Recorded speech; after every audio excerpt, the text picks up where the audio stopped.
Well, let's get started with tonight's program. Let's just do an opening grounding so we can all arrive. We all come from busy lives and busy schedules, and I think it's helpful to just arrive for 30 seconds. So get yourself into a comfortable seat. I'll put myself on mute and we'll just take 30 seconds to just be here.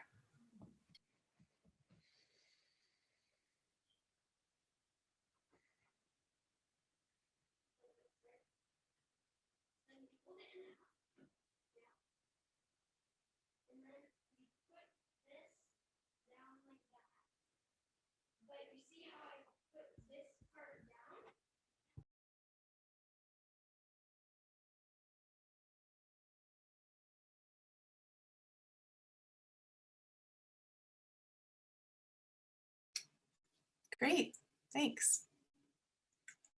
All right, so here we are, program 3 of our 4-part series on Racism 101.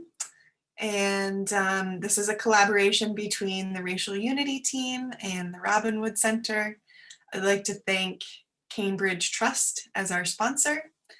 Some Zoom reminders, please keep yourself on mute, which you can see in the bottom left-hand corner. If you have the red microphone clicked, then you are good to go, you're on mute.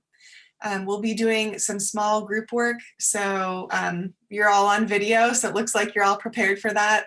Awesome. And if you have any questions throughout the program, feel free to put them in the chat box, and Mariam and I will get to them as we're able, probably whoever's not speaking at the time. And to introduce ourselves, this is Mariam. She's a restorative justice practitioner. And I'm Sophie. I'm the founder and board chair of the Robinwood Center, which is a new nonprofit based in Stratham. And let's go to the slides, Mariam. We can get going. Okay, so as a reminder, we're in part 3, which is focused on interpersonal and personal racism. Next week, we'll be diving into how racism and privilege show up in your life. So that's going to be like a really key program. I really hope you can come to that one as well. And let's dive in, Mariam. So let's go next. As a reminder, our goals are to come up and have a common language with terms and definitions that we can all understand, a basic understanding of 4 levels of racism and what they look like. And we can use New Hampshire for some local examples and observations. We want to make sure you have a basic understanding of whiteness and how it shows up in our lives. We want to have an orientation of where New Hampshire residents fit into this and what we can do. And we want to give you lots of resources so that you feel like you know where to get started.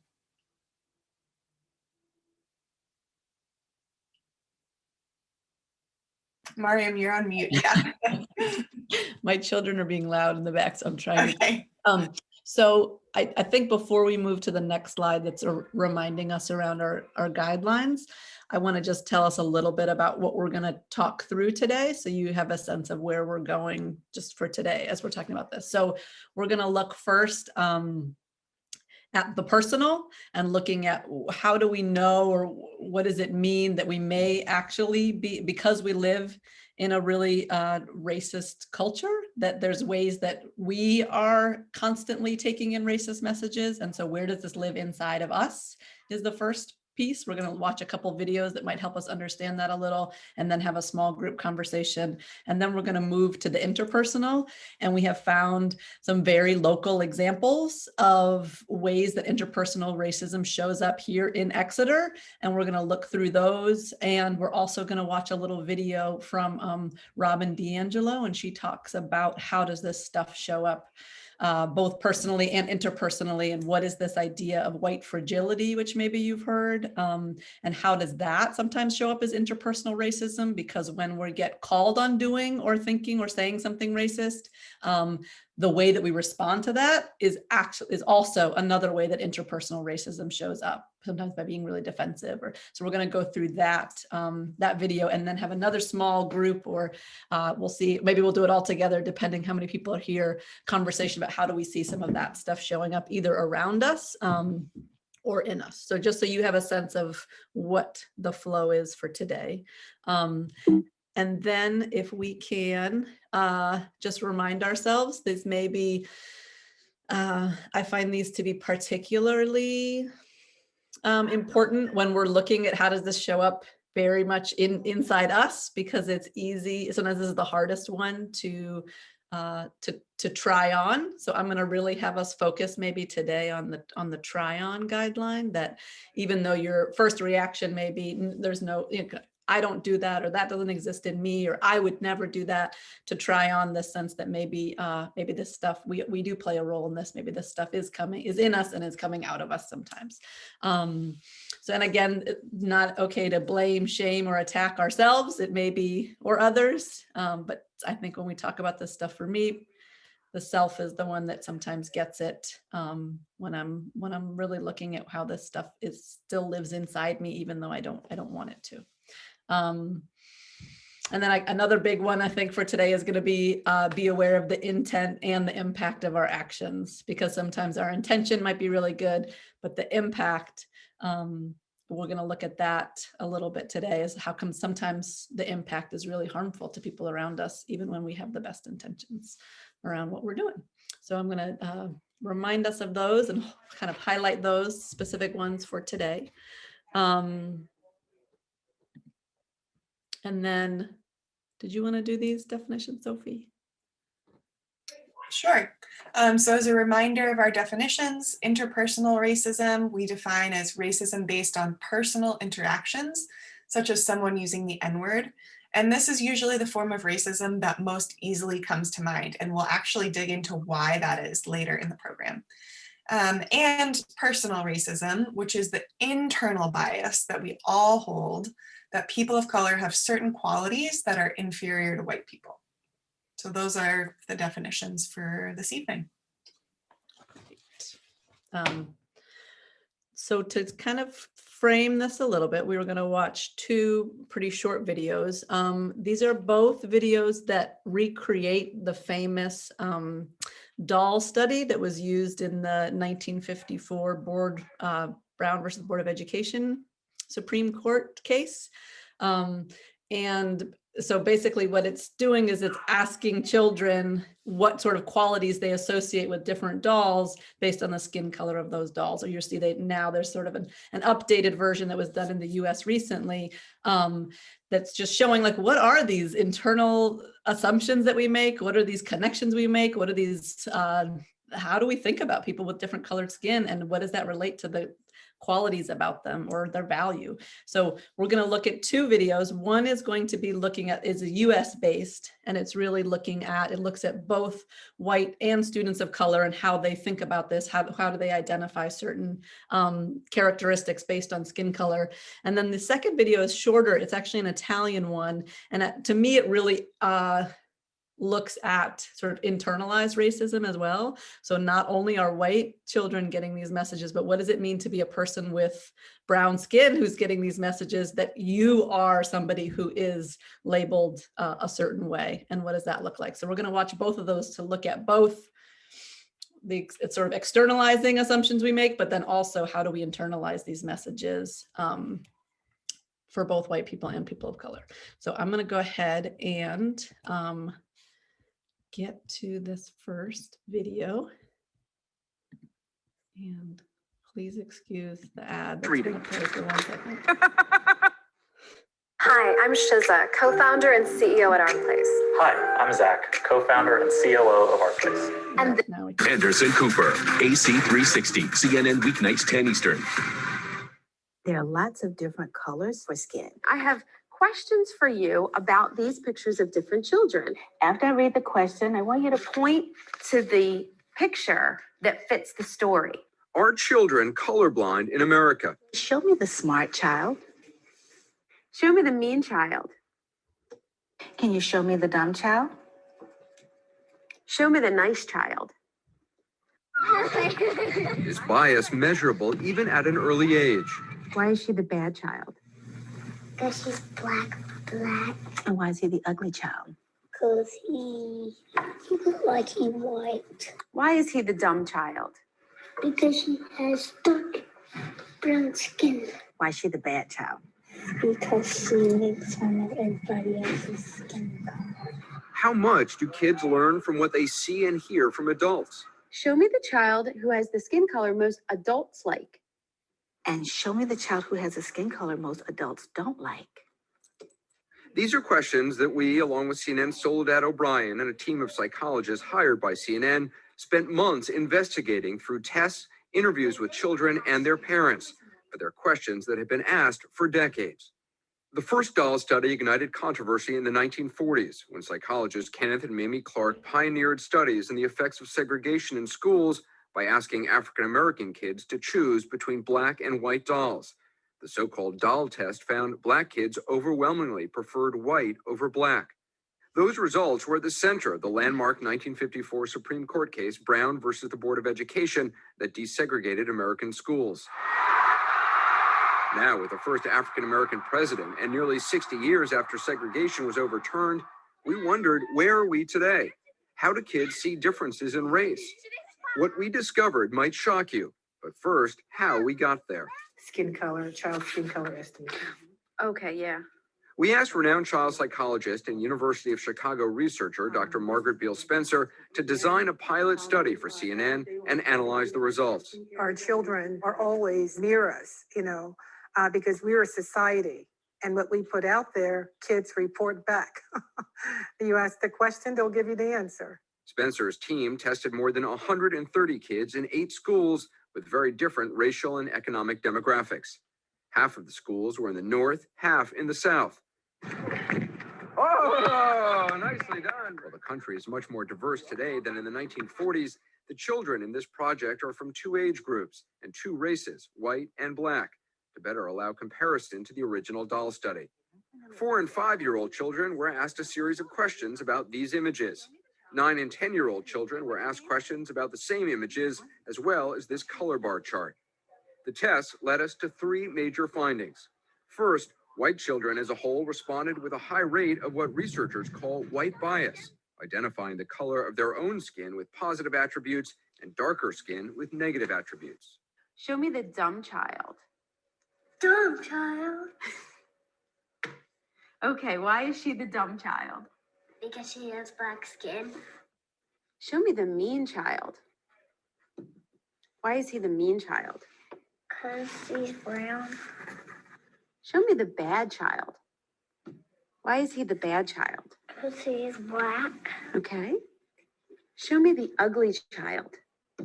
Why is he the ugly child? Because she's brown, black. Show me the child who has the skin color most adults like. And show me the child who has the skin color most adults don't like. Show me the child who has the skin color most children like. Show me the child who has the skin color most children don't like. Show me the child who has the skin color most girls want. Show me the child who has the skin color most girls don't want. The questions that got overwhelmingly white biased answers? Show me the dumb child. About 76% of the younger white children pointed to the 2 darkest skin tones. Show me the mean child. About 66% of the younger white children pointed to the 2 darkest skin tones. Show me the child who has the skin color most children don't like. Again, about 66% of the younger white children pointed to the 2 darkest skin tones. Show me the bad child. More than 59% of the older white children pointed to the 2 darkest skin tones. But some white children did have more race-neutral responses. So could you show me the good-looking child? So what are you thinking? I know you pointed to them all, but tell me what you're thinking. I'm thinking that I do not care if they are black, white, mixed, or any kind of race. I think that it matters who they really are.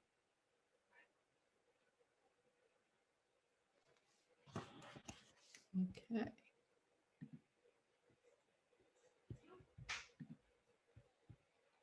And I just want to say before we move on to the other one that I know there, if you want to look it up, you can find all the a lot of videos of the parent reactions to watching what their children picked. And you'd be surprised sometimes to see the parents are really surprised and sometimes really horrified by what their children picked. So maybe the assumption might be, oh, they're just being taught this at home.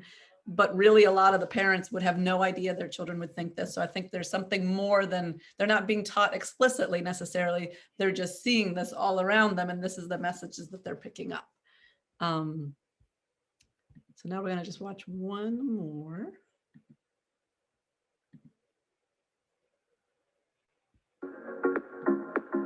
Breakfast that's ready in a snap. Lunches you actually look forward to. Dinners without. Okay.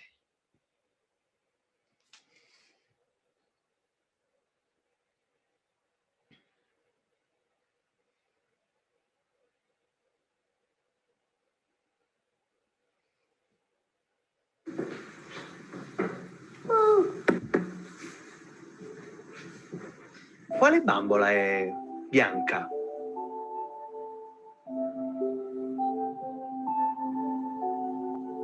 Quale bambola è nera? Quale delle due è bella? Questa. Qual è quella bella? Qual è quella brutta? E qual è quella buona? Quale è cattiva?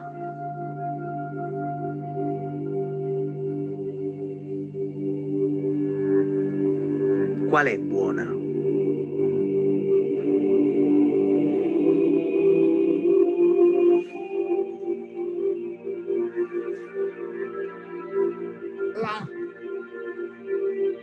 Perché è buona?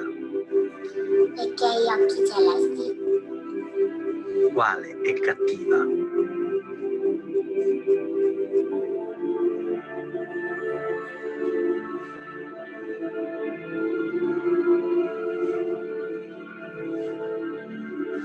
Perché è cattiva? Perché è tutto nero. E qual è la bambola che ti somiglia di più?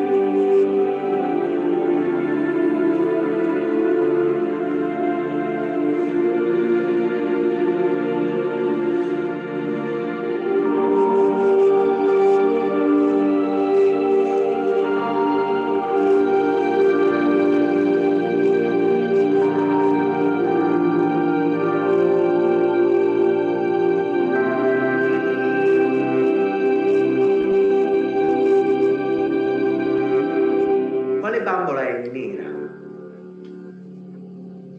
È offeso. Tu.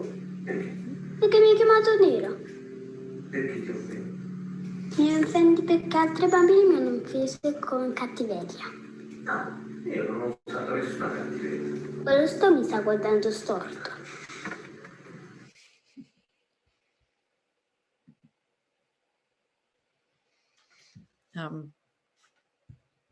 So I think we can see with that this is not only an American problem. This is something that is sort of anti-Blackness is something that shows up all over the world. And also I just like it so gets me every time watching those kids like that, like the internal struggle that they're having about having to have just named all these really negative things around that doll, the darker doll, and then having to name who did that look like? Is that which one's like me? And so you can watch them for a second, like they don't want to point to that, like they know that no, I'm good. That's not me, but like they also know that's the one that looks like me.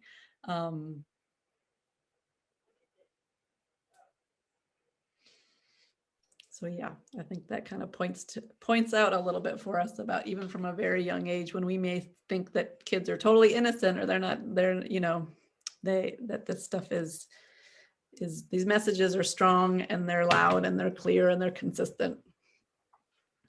I was just going to add, I really hope that they did some debriefing with all of the kids after those studies to kind of help them process that and maybe think about that actually neither are good or bad, and So I hope they did that. I don't know if you found that, Mariam, and you're researching them. Mm-mm. Yeah. It's really heartbreaking. No. So, Sophie, do you think what we should do if we have 11 of us? Do you want to split into 2 or 3, or what do you think? Transparent facilitation. Either 2 or 3.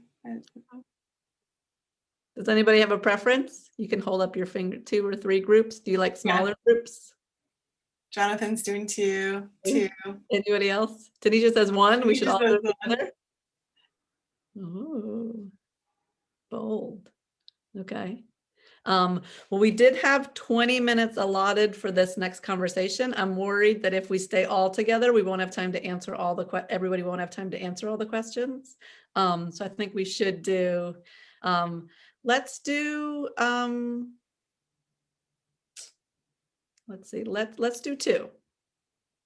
Is that okay? All right, so I'm going to send us into breakout rooms. And while I'm doing that, Sophie, do you mind putting the questions in the chat or reading the questions out while I?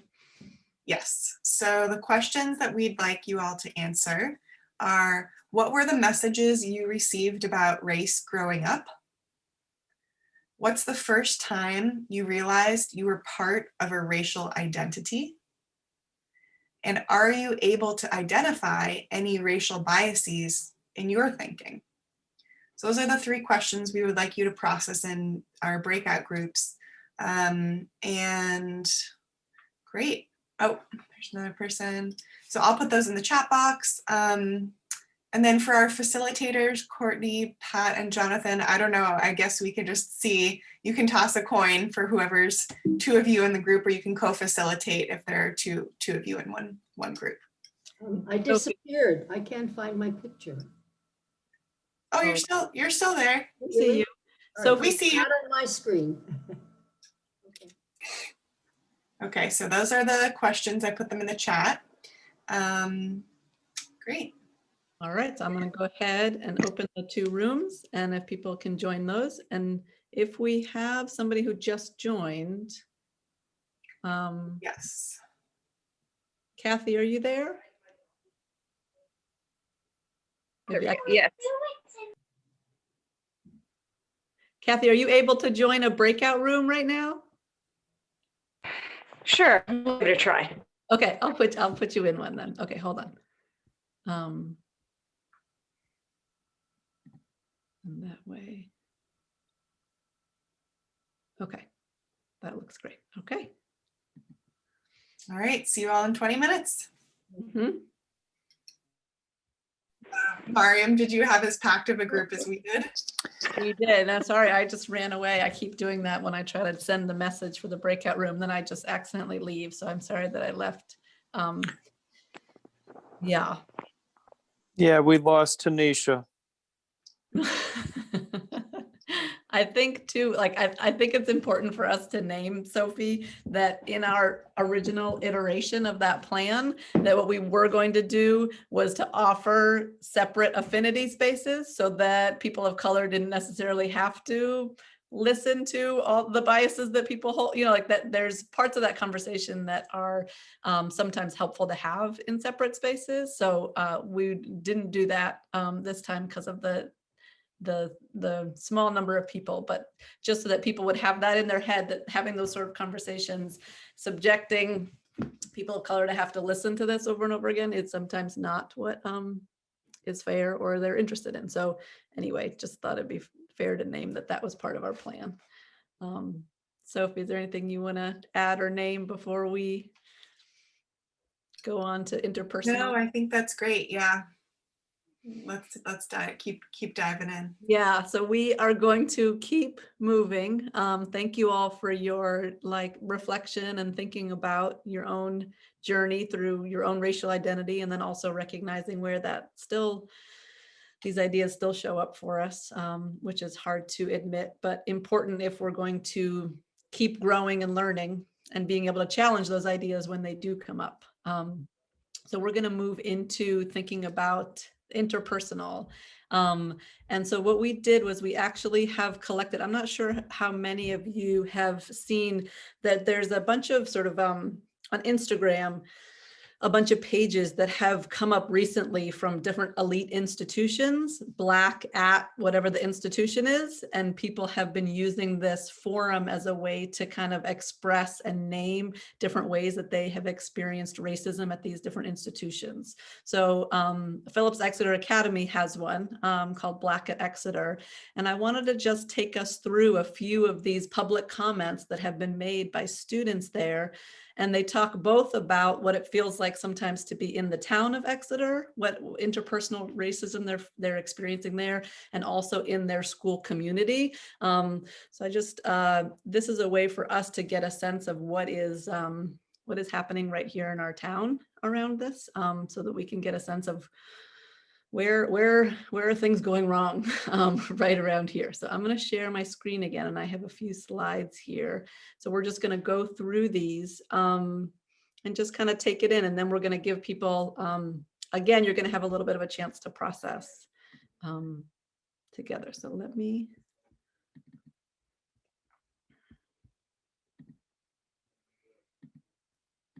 Okay. So this is while waiting with a few of my friends to be seated at Sea Dog, a restaurant in town, an older white woman stopped to pet my head and run her fingers throughout my braids. I've never seen these before, I remember her saying before walking away. My friends and I stood in shock at what had just happened. I felt as if I was some exotic animal in a zoo and my privacy was violated. I get that some of the townies have never seen Black people before, but that gives them no excuse to act like it. And you know, with Sea Dog has not been here that long, so this did not happen a long time ago. This is not like from this, you know, decades ago. This is recent. Here's another one that I thought was useful to check in about. It's so hard coming from nothing, literally living in poverty in a poor neighborhood where kids would rather do drugs than open a book, having to basically learn all school material off of YouTube and Khan Academy for 3 years because of the lack of resources at my public middle school. Getting myself through SSAT prep and writing essays where no one could help me and my family, paying for application fees with birthday money I saved up for over 2 years. Finally getting in, then coming to Exeter, being given the chance of a lifetime, working so hard in academics to actually better myself and learn, holding positions in clubs where I meet incredible people from around the world, from places I didn't know existed back in my hometown, and also working a job to help support my family with bills and food, all to just have a white student tell me I'm only here to fill a quota and increase the diversity of the school.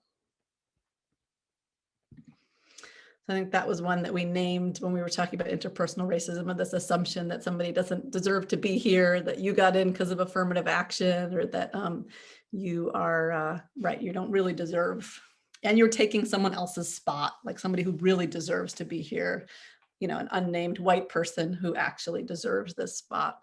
And just the message about who, the entitlement around that, and the message about who these spaces are really for.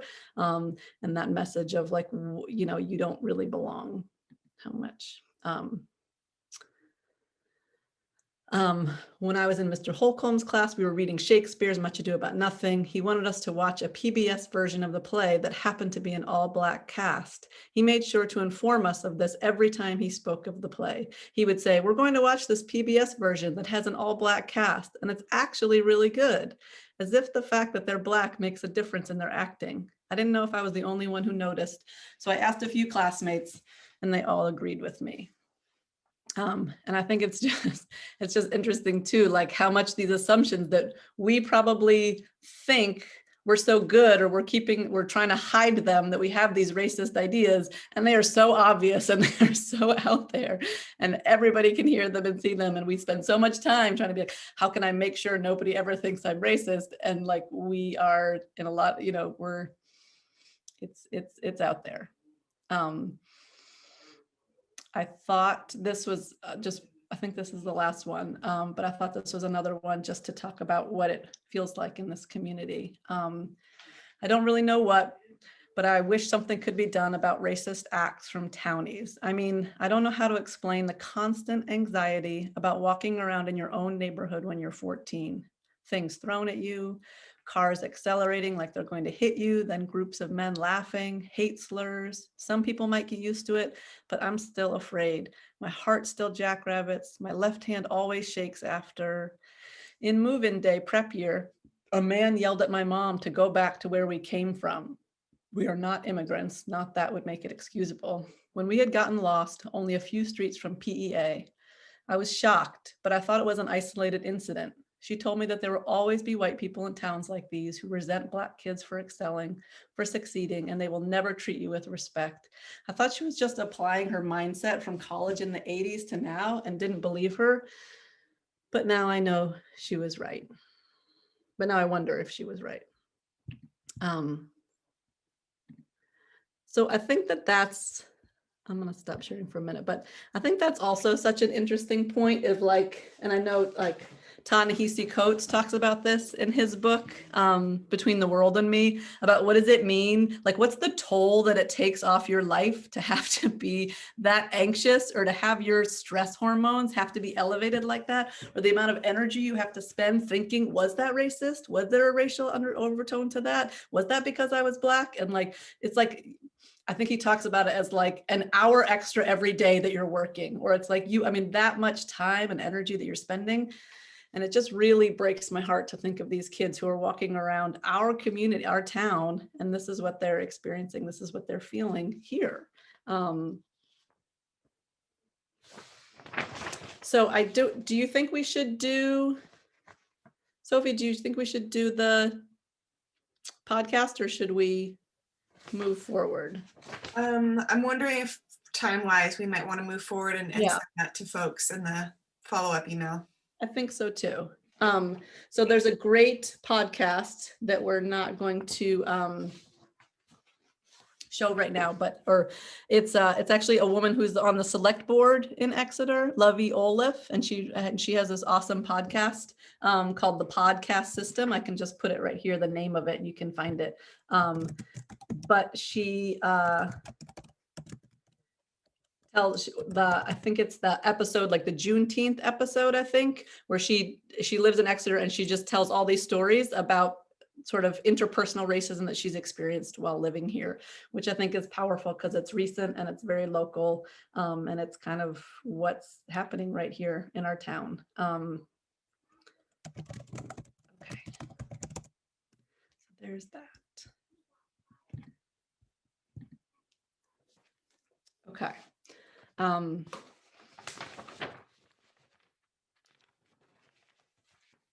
So do we want to move to the video, Sophie? Are you ready? Yeah. Okay. So I want to tee it up first. Yes. So we're going to watch a video now from Robin DiAngelo, who is an incredible woman, a white woman. And she just really hits the nail on the head about how racism shows up in all of us white folks. She talks about how many of us think that racism has to be individual, conscious, and have intent. Those three things, that's what makes somebody racist. So the people in the example Mariam was talking about go back to where you came from, that's definitely racist. I think a lot of us can just recognize that easily as that's racism. And that we have this assumption that if there's no conscious intent of being racist, then we must not be racist, right? Because that's the qualifier. And that's how many of us were brought up to think about race. But the example of the white woman touching the Black woman's hair and saying, I've never seen those before, that's a probably less blatant version of racism, but it's still racism. And as a side note, the current term for that kind of racist comment or act is called a microaggression, if you want to look that up about what those are and how people of color experience microaggressions fairly frequently. And we think, since that white woman didn't intend to be racist, then she must not have been, right? And unfortunately, it's that line of thinking that creates white defensiveness for a lot of us and is really at the core at why talking about race is so uncomfortable for a lot of us. That's the piece, the defensiveness that we need to confront head on as white people. I've struggled with that for sure. Like our egos are at stake. And I think especially when you're, liberal leaning or left leaning and, you think you're, like, I'm a good white person. I think racism is bad. And then to kind of confront that within ourselves, I think it makes it extra hard to not be defensive when we make a mistake, right? Because we don't want to be a bad white person. We're not racist because that's not our intent, right? So let's just watch the video. She does a much better job at explaining it than I do, and then we'll kind of, debrief it a little bit after we watch it. All systems of oppression are highly adaptive, and they can adapt to challenges and incorporate them. They can allow for exceptions. And I think the most effective adaptation of the system of racism to the challenges of the civil rights movement was to reduce a racist to a very simple formula. A racist is an individual, always an individual, not a system, who consciously does not like people based on race, must be conscious, and who intentionally seeks to be mean to them. Individual conscious intent. And if that is my definition of a racist, then your suggestion that anything I've said or done is racist or has a racist impact, I'm going to hear that as you just said I was a bad person. You just put me over there in that category. And most of my bias anyway is unconscious. So I'm not intending, I'm not aware. So now I'm going to need to defend my moral character. And I will, and we've all seen it. It seems to be virtually impossible, based on that definition, for the average white person to look deeply at their socialization, to look at the inevitability of internalizing racist biases, developing racist patterns, and having investments in the system of racism, which is pretty comfortable for us and serves us really well.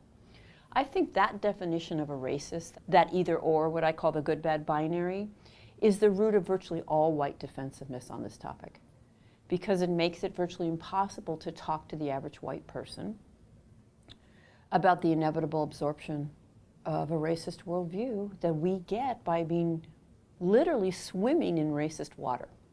So let me connect that to myself. As a result of being raised as a white person in this society, I have a racist worldview. I have deep racist biases. I have developed racist patterns, and I have investments in the system of racism because it's served me really well. It's comfortable. It's helped me overcome the barriers that I do face. And I also have an investment in not seeing any of that for what it would suggest to me about my identity and what it would require of me, right? I didn't choose any of that. I don't feel guilty about it. It is an inevitable result of being raised in this society in which racism is the bedrock. The question of guilt comes in what am I doing about that? While we who are white tend to be fragile in that it doesn't take much to upset us around race, the impact of our response is not fragile at all. It's a kind of weaponized defensiveness, weaponized hurt feelings, right? And it functions really, really effectively to repel the challenge. As a white person, I move through the world racially comfortable virtually 24/7. It is exceptional for me to be outside of my racial comfort zone. And most of my life, I've been warned not to go outside my racial comfort zone. And so on the rare occasion when I am uncomfortable racially, it's a kind of throwing off of my racial equilibrium. And I need to get back into that. And so I will do whatever it takes to repel the challenge and get back into it. And in that way, I think white fragility functions as a kind of white racial bullying, to be frank. We make it so miserable for people of color to talk to us about our inevitable and often unaware racist patterns that we cannot help develop from being socialized into a culture in which racism is the bedrock and the foundation. We make it so miserable for them to talk to us about it that most of the time they don't. right? And we just have to understand that most people of color that are working or living in primarily white environments take home way more daily slights and hurts and insults than they bother talking to us about, because their experiences, they're going to risk more punishment. They're going to lose the relationship. They're going to have their experience minimized, explained away. They're going to cause the person to feel attacked or hurt. And in that way, white fragility functions as a kind of everyday white racial control. None of that has to be intentional or conscious, but that is how it functions. And it's actually incredibly liberating and transformative to start from the premise that, of course, I've internalized all of this, and then I can stop defending, deflecting, denying, hoping you won't notice, minimizing, explaining, and I can just let go of that and get to work. And there's a question that's never failed me in my efforts to unpack. How do we pull this off? How do so many of us who are white individually feel so free of racism, and yet we live in a society that is so profoundly separate and unequal by race? And the question that's never failed me is not, is this true or is this false? Is this right or is this wrong? But how does it function? How do these narratives that I tell, how do they function? When I tell you, well, I'm just an individual, why can't we all just be individuals? When I tell you, I was taught to treat everyone the same. When I tell you, but it's focusing on race that divides us. When I tell you, but I have lots of friends of color. Those narratives have not changed our outcome, and they function to take race off the table and to exempt the person from any further engagement. And in doing that, they function to protect the current racial hierarchy and the white position within it. It doesn't have to be what I'm intending to do, but it is the impact of those narratives. Great. Uh-oh, lost my notes, Mariam. There we go. Yeah, so man, I just love that video. I think she nails it. And it's interesting, you know, as a white person, I just so rarely experience racial discomfort. I've so rarely experienced that in my life. But people of color experience it constantly. And it's interesting that most of that racial discomfort is invisible to white people. We don't see that discomfort, you know, we don't feel it, we don't really see it happening. And D'Angelo's line of, you know, of course I have internalized racism and now I can get to work. I think that's just, it's so spot on, and it is so liberating, as she said, to start there, as opposed to starting with, I'm a good person or I'm a good white person, and you know, anything that anyone calls me out on doing threatens that, right? That's a very defensive approach to think about racism. And shame, I think she mentioned shame and guilt. I want to highlight that because they get in the way very frequently of racial justice work with white folks. It can be really easy to feel badly about the situation and then just shut down, especially because racism is so pervasive. And once you see it, it's really hard not to let that take over. I struggle with that frequently, the shame and guilt creeping in. I know Mariam does too. And I think dropping defensiveness is just key. It's so key for white folks showing up in this work. We have to become comfortable with the discomfort of being part of the problem.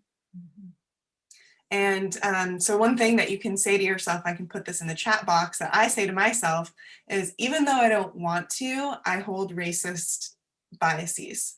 Although it's not my fault, it's still my responsibility, and I will seek out information and feedback to help me act in anti-racist ways. And so with that line of thinking, any feedback from people of color or white people that helps me to understand where my biases or privilege show up is helpful. And so it's in that framework, I'm grateful. I say thank you for pointing that out. Like, I hadn't seen that. So it's a really different mindset, and it goes around the defensiveness and just is, I think, a much healthier approach for everyone for this work. So Mariam, you want to dive a little bit more into white fragility, where it shows up, what it is, and yeah, how it's in our life. Mm-hmm. Yeah, I think it's also important that Robin talks about how in some ways it's like white progressives that sometimes do the most interpersonal harm, mostly because we think we're already there and we're so invested in proving that we're already there, or we already get it, or we're one of the good ones, that it's almost becomes impossible to give us feedback about where we may still be exhibiting racist thoughts and actions, because we're so invested in thinking of racism as something over there with those people, and we're kind of beyond that. And so in some ways it's we are the most difficult to have to give feedback to, because we're so invested. So I'm just gonna share a couple of more slides with you just to break down a little bit of what she was talking about, because she said a lot in there. And let me present again. So again, this idea, I think, of the good bad binary, like you must be, if you have any racism or admit to any racism, then you are bad, you're in the bad category. And if you're a good person, then you have none of this. Is really important to recognize, okay, there might be some of that in me and I could still be a good person. And I can work towards being like working with that, like Sophie was talking about. The idea of racial comfort, that thinking about how much of the time are we just in places, in cultures and everything that feels really comfortable to us. So all of a sudden, when somebody's challenging or making you feel uncomfortable about your race, like we don't have the muscles for that. We don't have the practice. So all of a sudden that's going to get us all riled up. Because we really don't have to do that very often. And that puts us, like she was saying, way on that off of our equilibrium, and we're trying to get ourselves back.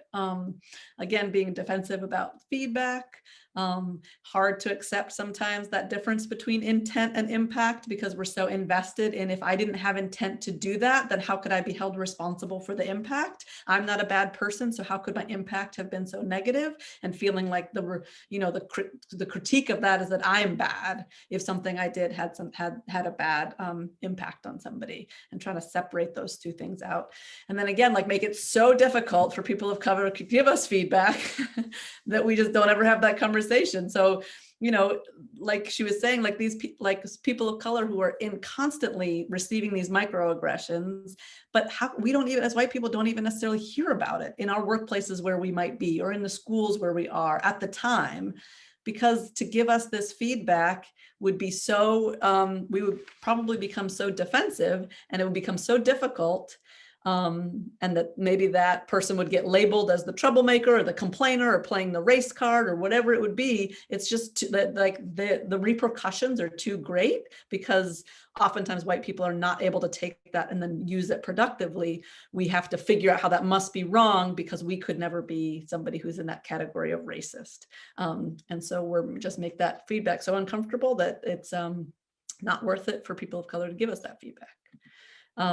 So I just, in terms of like looking at white fragility and looking at like, what are the actions that go under white fragility? What are the claims? Maybe with some of the things that you hear people say that are kind of a white fragility response. And then how does it function, like she named? I just wanted to put these out there because we are going to take some time thinking about maybe how does this show up in us? And I like the specifics of this because it helps us to trigger a little bit for us, like, oh, well, maybe that's something I do say or do. And so maybe this is part of what this is.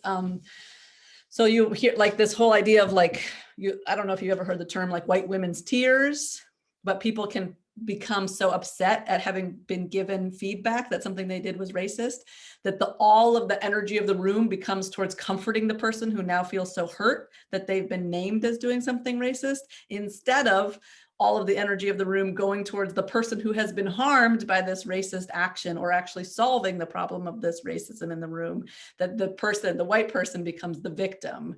And that like the crying is all about, oh, this is so hard for me. And all of a sudden ignoring the harm that was potentially caused. So again, emotionally withdrawing, arguing, saying, no, my intentions were good, seeking absolution. So like trying to have people of color say, no, you are okay. You are a good one, like reassuring you. No, you're fine. You're one of the good ones. And how much we like want that. Somebody just tell me that it was okay that I did that. They know I'm a good one, or just avoiding the conversation altogether. And again, here you can read through some of the claims. I am friends with people of color. I already know all this. You don't really know me. If you knew me for who I was, you would never think that. So we're sort of these exceptions. Think of ourselves as this individuals outside of this. Right, like putting it on the other person. Some people find offense where there is none. It's your problem that this was offensive to you. This is not my problem. And then this one, like the problem is with your tone. So if you gave me feedback as a person of color, telling me something that I did or said was racist, if you just could do that in a way that never makes me feel uncomfortable, if your tone could always be so kind, if you say it ever in a way that's frustrated or angry, then I don't have to hear it anymore because you are not saying it in a nice way. So this like tone policing around how other people are allowed to give us feedback. And if they don't do it at the right time, in the right way, in front of the right people, then we don't need to listen to that because they're doing it wrong. And that sometimes somehow disqualifies the feedback they're trying to give us. You misunderstood me, or this whole thing like I have suffered oppression too. So how could I possibly do something racist if I'm a woman and I've suffered, or if I'm somebody who has a disability and I've suffered, or I'm gay and I've suffered, so how could I possibly be racist? And that's one, again, like I'm a good white person, and how much are we invested in proving that constantly instead of doing the work to try to learn where am I not? Where am I still have gaps that I need to work on? And how do I focus my energy there instead of constantly defending or trying to prove something? So again, these functions: silence the discussion, make white people the victims, close off self-reflection. I don't have to think about that. Trivializing someone else's reality of racism or their experience of it. And again, the focus on the messenger and not the message. So if you don't say it perfectly in a way that I feel really good about, then I don't have to listen to what you have to say.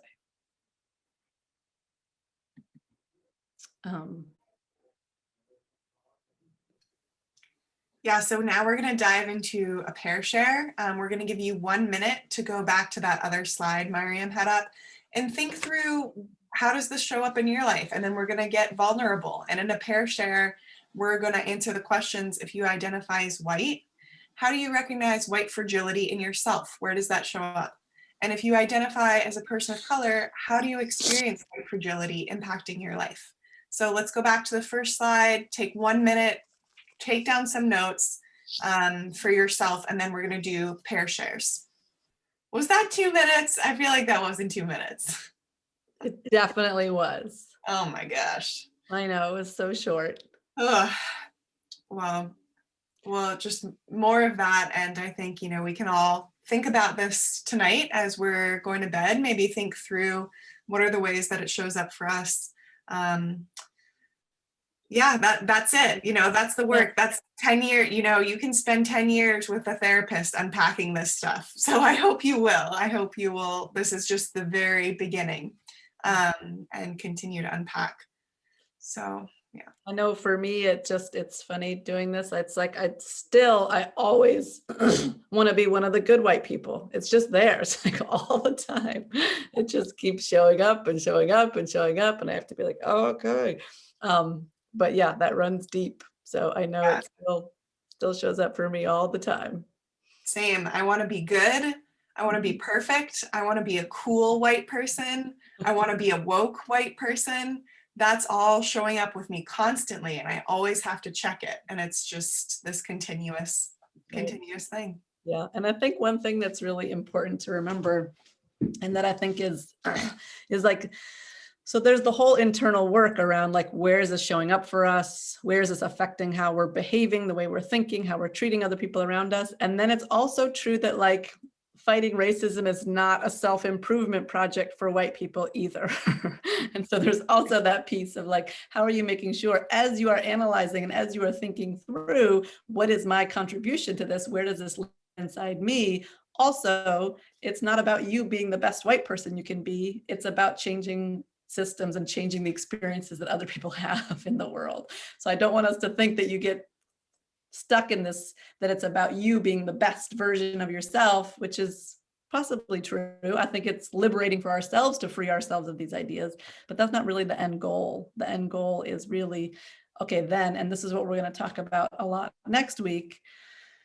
What do we do? What do we do about this? And we're actually going to, as you have seen, as we've taken it through this different programs and looked at racism at all these different levels, that's what we're going to do next time, is look at, okay, what do we do to be anti-racist at all these different levels? And what are the actions we need to take? And what are the things we need to be doing on the personal level, the interpersonal level, which we've talked a little bit about today. And then we're going to also go into the cultural level, the institutional level, and we're going to really come up with what are our commitments? What do we do with this? Because it can't just be about being a better white person. That can't be the end of this journey. It needs to go beyond to what are we really changing? What are we shifting around us on the bigger picture as well? So that's where we are going to head next week. Thank you all for joining us. I hopefully will send out a reminder email and other people can come. If you have other people who you know who maybe want to join, please ask them. And also there are recordings of these. So if you missed any and want to go back and watch them, or if you want to share them with people, they're on the Racial Unity Team website. Anything else, Sophie?